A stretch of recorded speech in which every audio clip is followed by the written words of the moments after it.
All right, let's conduct the same exercise with another point guard, Tim, out west, George Hill. He made $8 million this season with the Utah Jazz and was a big part of the core that helped them become a resurgent team that is playoff bound. He's looking for a big payday, so question one for you, Tim. Should the Jazz dole out big money to him and Gordon Hayward to keep this core intact? I think so.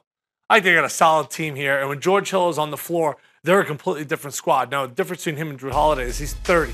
So the miles, he's played a lot of them, but he's rugged, he's tough, he's a great leader. I think he embodies everything that Utah basketball has been about. Ever since you go back to the Stockton and Hornacek days, the Jerry Sloan days, this guy is tough to the core, and when he's healthy, he's a difference maker. If the Jazz sign him, I think that'd be a great move.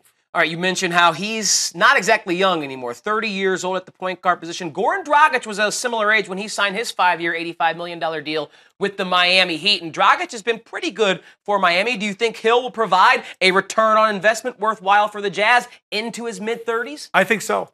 I think that his style of play is not something that relies on athleticism, that relies on jumping or running. I think he's got an incredibly high basketball IQ. I think he's tough. I think he's rugged. I think he fits in with what Utah wants to do. They want to guard. They want to grind you out. They want to play angles. They want to play smart. Right. All of those things fit George Hill. He's a perfect signing for the Jazz. All right, if for some reason it can't work out with the Utah Jazz, or they decide George Hill is not the direction they want to stay going in the future at the point guard position, the Sixers, a team we mentioned, the Denver Nuggets, maybe going back to the San Antonio Spurs to be an heir apparent to Tony Parker once again, where would be another good fit for Hill? It's hard to project. Once again, let's talk about the draft. Dennis Smith Jr.'s, the Fultz of the world, the Lonzo Balls. What a mentor.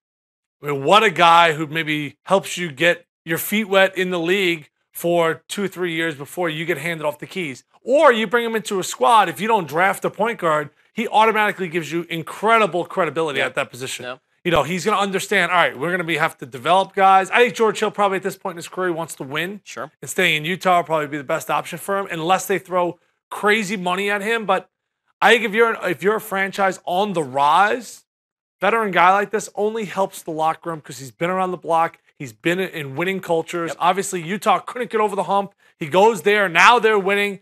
The guy's just a flat-out winner. He's tough. Love this guy.